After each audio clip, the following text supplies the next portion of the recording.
Hi everybody and welcome to another edition of Mr. Douglas's Math Class.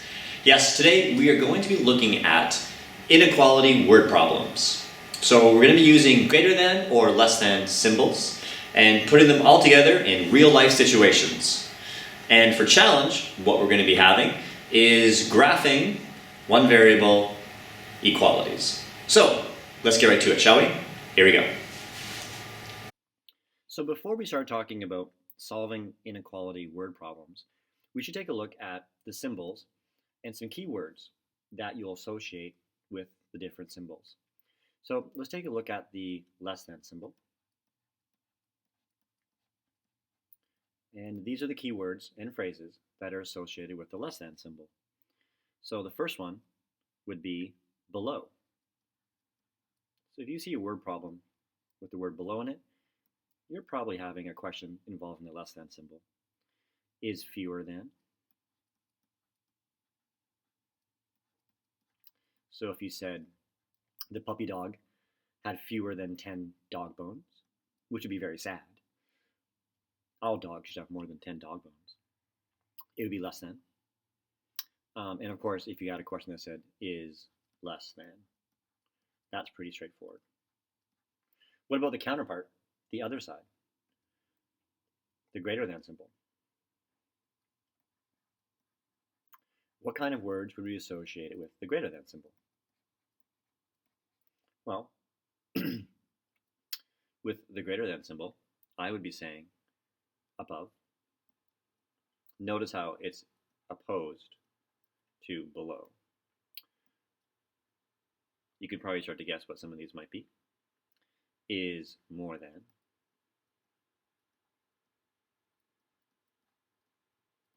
And of course, is greater than. Sometimes you'll see questions that will say is larger than. So I'll put greater / larger than.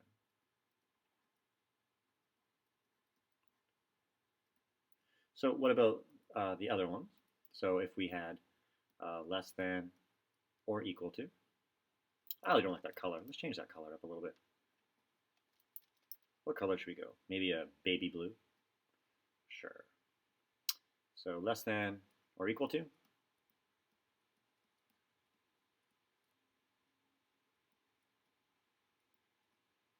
So less than or equal to. What kind of things we'll be associating with that one? At most. And these are really helpful because sometimes reading the questions, it's a little bit tricky. Not more than. And that's a good one.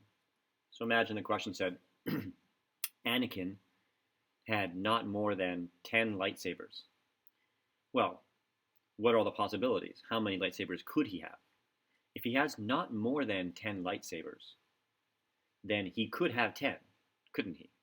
He could also have 9, 8, 7, 6, 5, 4, 3, 2, 1. And of course, if he had his hand chopped off or something, maybe he has no lightsabers. And that would be sad. Although I think Anakin would probably get his lightsaber back. He's pretty strong with the Force. You'd also use the word maximum. So the maximum number of lightsabers that Anakin could have is 10. You would still use the less than or equal to sign. And finally, is not greater than. Is not greater than. Now this one always gets kids because the question says is not greater than. So they think, oh, I should use the greater than symbol. No. Let's take a look at the opposite, which of course is the greater than or equal to symbol. So greater than or equal to. And what kind of things are going to be associated with that one? At least.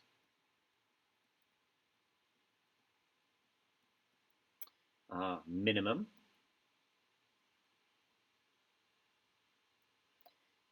What else we have? Is not less than.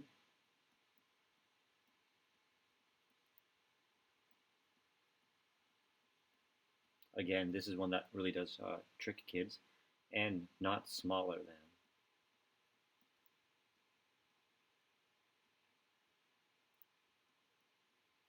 Okay, so that will give you some of the common phrases that are used. Hopefully you've looked at those and maybe even jotted down some in your notes. Let's take a look at what a word problem would look like using these kinds of phrases. So here's a classic question involving Elisa. Elisa won 40 lollipops playing basketball at the school fair. She gave 2 to every student. Isn't she nice? In her math class. She has at least 7 lollipops left. We need to find out the maximum number of students in her class. Okay. So, I wonder what kind of lollipops that she would get. It's a really good question. What kind of lollipops? Did she have a green lollipop? Maybe she had a red lollipop. I think the cherry lollipops are always the yummy ones. Sometimes blue is like a bubblegum flavored lollipop. Good stuff. So, if she gave 2 to every student in her math class, that's pretty nice. And she has at least, so there's some keywords there, at least 7 lollipops left. So what symbol would you use? So you basically have 2 sides to the equation. The left side, you're going to have a symbol, and then the right side. Well, over here, I'm going to put down the 7. And what symbol am I going to be using, though, for at least? Well, I could bring in all those words that we just did, all those ones, and try and find, at least. So if I used this symbol, would that make sense? So all of this would be less than 7. So that doesn't quite make sense, because if something is at least, it could be or equal to, couldn't it? So, but think about it this way. If you have at least 7 lollipops left, does that mean you have more or less than? Well, probably you would have more than. If you have at least 7, that means you have 7, 8, 9, 10, 11, 12. So we're going to change this around, and we're going to actually go, I'll erase this whole thing now, and make the symbol to be greater than or equal to. So I'm going to say I have more than 7, at least 7, or equal to. So how does this go? She already has 40. So she has 40, let's get a different color here. So she has 40 already. And she gave 2 to every student in her math class. So how many students does she have in her math class? Do we know? We don't. But she gives 2 to everyone. So she had 40, and then she gave away, when you give away, it's a minus, 2 for every math student. So, if you're doing a good job, you would say X is the number of students in her math class. Who knows? Maybe she's in Mr. Douglas's math class. So you're saying 2 for each one. After she does all that, it would be at least 7 lollipops left. So this would be greater than or equal to 7. So this is our equation. Now we have to go and solve the equation. So let's go and just make this look nice. Get rid of that.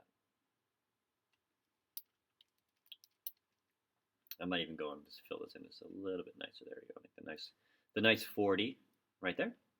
Okay, so let's go and solve this. Let's use our algebra skills. So I'm going to go and subtract 40 from both sides.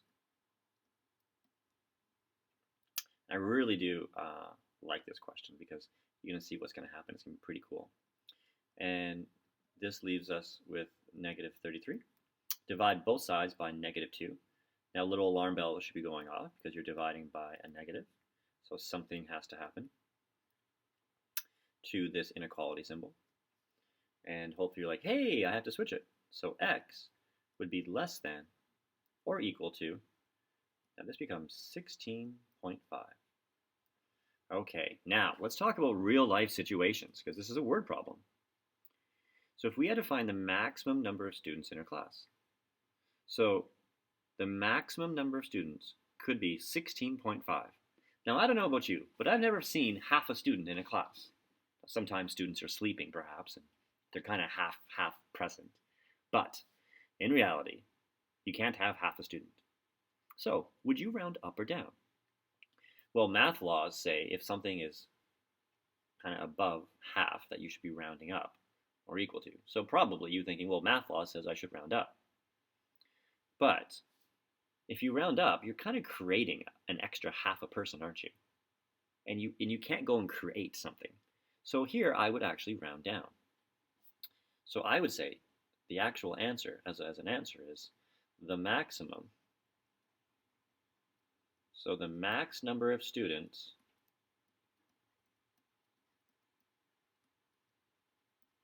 would have to be 16. That's your real life answer. 16 students.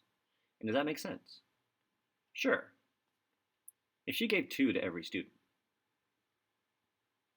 and she has at least 7 left after 40, that does make sense, because she had 17 students. How many would that have been? 34 plus the 7.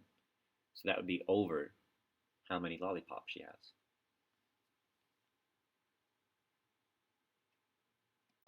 Okay, so for challenge, we're going to be looking at graphing linear inequalities. So now, not only are we going to learn how to graph a line, but we're also going to be shading, because inequalities will require you to look at ranges of things, and it will really allow you to interpret different kinds of questions. So, let's get to it. So this is going to be a crash course in how to graph linear inequalities. So we're talking about inequalities, and we're going to be looking at things with 2 variables now. So if we have something that said y is greater than or equal to, I'm going to use 2/3 x plus 2. Okay, so if we have to go and graph this, there's a couple of things that you need to know. Is that you always want to set your equation up in this form. So this form is also kind of known as y equals mx plus b. We're talking about inequalities, so we're just changing this line here. So the difference between an inequality and an equation is going to be, with an inequality, you're going to have to shade a little bit. So the other thing is to know what each thing represents. The coefficient in front of the variable x is going to be your slope. And perhaps you've heard slope means rise over run. That will be very important. We also have our constant, which is going to be your y-intercept. Where does the graph cross the y-axis? Okay, well, with that information, we can go straight away and go and graph. And I love graphing. So here's my graph, and I'm going to go 1, 2, 3, 4. 1, 2, 3, 4. Now I graph in a certain way. There's lots of different ways, but I always like to try and show students the most easiest. The easiest way is to always convert your equation into this form, and always start with your y-intercept. It's your very first point. So this says the y-intercept is 2. So remember, this is your y-axis, and this is your x-axis. So I'm just going to go and find where 2 is. I'm going to put a big dot. Great. Now from this point, you're going to do slope. Yes, you heard me right. You're going to do slope. So the slope is 2 over 3. It rises 2 and it runs 3. Rise 2, run 3. So from here, I'm going to rise 2, dot, dot, dot, dot, dot, dot, dot, dot, dot, and I'm going to run 3. 1, 2, 3, and put my other dot. Awesome. And just connect them. There we go. And that's it.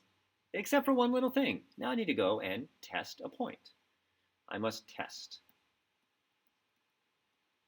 So all I have to do is find a point somewhere not on the line and put those coordinates into this equation and ask yourself if it's true or false. The best point to always choose is going to be the origin. Ding, ding, ding, ding. 0, 0. So we're going to go and test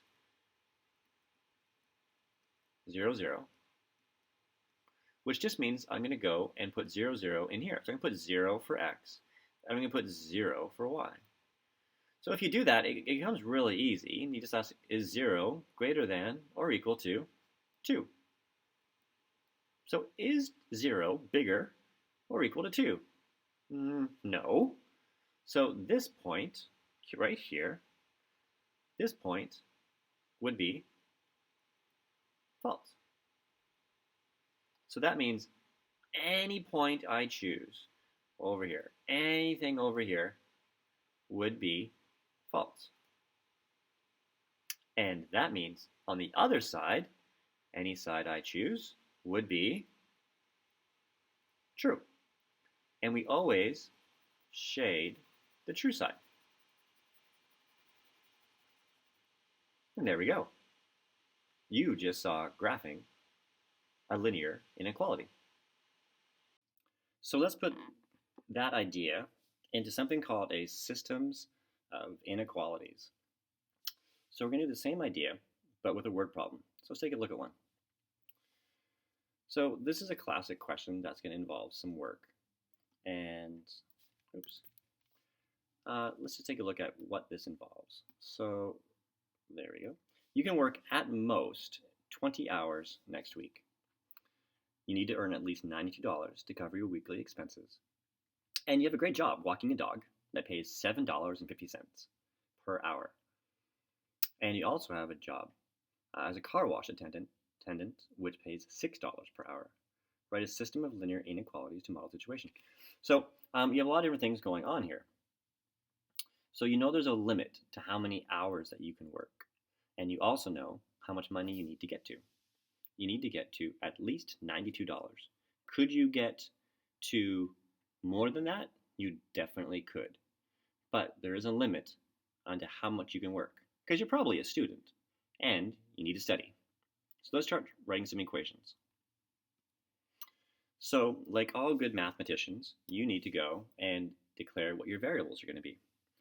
So let's take a look. What don't we know? Well, we don't know how many hours that you would spend walking a dog. And you don't know how many hours as a car wash attendant you would be. So I'm going to say, let x equal the number of hours walking a dog. So walking a dog. And my other variable, I'm going to call it y, is going to be the number of car wash hours. With those two variables, you now have to set up two equations. Yes, a system needs two. So we need two equations. That sounds like fun. Let's see. The very first one is always kind of confusing. So we have to use our x's and y's. And if these are the number of hours worked, well, we know that we can only work at most 20 hours in a week. So if we added those together, x plus y, it has to be less than or equal to 20 hours. Now the other equation is going to involve the money part. So if I make $7.50 an hour walking a dog, I would need to multiply that by x. And if I make $6 per hour, I need to multiply that by my y. And that has to be greater than or equal to $92. So that's what it would look like. Now, what's the answer, though? Well, the answer is going to be a graph. So we need to go back and graph each of these. Now, if you remember, I said we always want to convert these before we graph into a form of y equals mx plus b. So that's what we're going to go and do. We're going to go and take these two equations, turn them into y equals mx plus b, and then we're going to graph them and see what our possible answers are. So let's go and get some more room, shall we? So what were our equations again? So we had an x plus y is going to be less than or equal to 20. And we also had 7.5x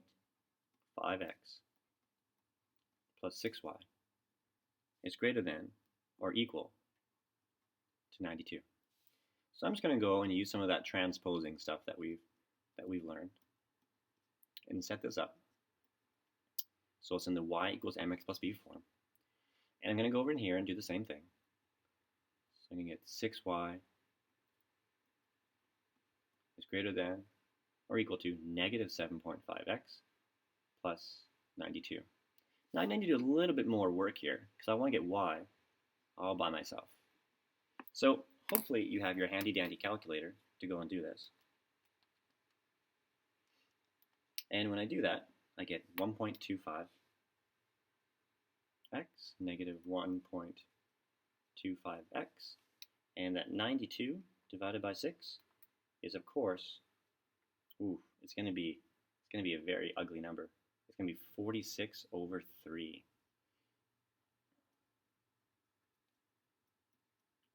That's ugly. Okay, but the reason that we do that is that we can go and graph really easily now. So on our graph, I'm going to go and graph both equations. So let's go and graph this one right now. I'm going to use an orange color to graph this one. So we always start with our y-intercept, and our y-intercept is there. So 20 is probably around here. And this is our slope. Our slope is negative 1 over 1. And if you remember, slope is rise over run. So this one, I'm going to rise negative 1, I'm going to go down 1, I'm going to run 1. I'm going to dot like this. I'm going to draw my line, and that's my first graph. Now I need to go and test a point. So I'm going to test 0, 0. So I'm going to test the origin. So that means I'm going to put a 0 here and a 0 here. And if I do that, it would say 0 is less than or equal to 20. Is that true? It sure is. 0 is smaller or equal to 20. So I'm going to shade this side. These are all the possible answers. Now, I need to go and graph my other line. So this one, I'm going to start at 46 over 3, which is about 15.3. So I'm going to start right around here. And my slope, again, is negative 1.25. So this is one of those times when you really want to use that as a fraction. So it's negative 5 over 4. Because again, we have our rise and our run. So I'm going to go down 5 and over 4. So it's going to be something like this. I'm going to draw my lines. Whoops, that was a horrible line, wasn't it? Let's get rid of that one. Let's try and make it a little bit better. There we go. Something like that. And I'm going to go and test 0, then 0. So 0 is greater than or equal to that kind of like 15.3 kind of thing. Is it bigger or smaller? It certainly isn't. So I'm going to go and shade this. Because this side was false. So this side has to be true. Now, what we want to look for is the common shading. And because we're kind of eyeballing this, the common shading parts are going to be right in here. This is the common shading part right here. So this part is your actual solutions. Now, that's the solution. Well, what does that really mean? Well, let's take a step back and remember that this is the x-axis and this is the y-axis. And x was the number of hours that we had to walk our dogs. Remember, this is the dog walking. And the y was the car wash. So this is the y-axis and this is the car wash. So how would I read this? Well, a possible solution to this was I could work 1 dog walking hour and maybe about 15 or so car washing hours. So any kind of solution in here, a combination of dog walking and car washing would work. according to our system. And that's how you would read that as a possible answer. It's a little bit messy, but math sometimes isn't always super clean. So there you go, your first system of inequalities. All right, all you Jedi out there, hopefully you learned a little bit about inequalities and how you can be using them in word problems, and you've also been exposed to how to start graphing inequalities. Great stuff. Make sure you're choosing either the light side or the dark side, and whatever your choice is, may the force be with you. Till next time.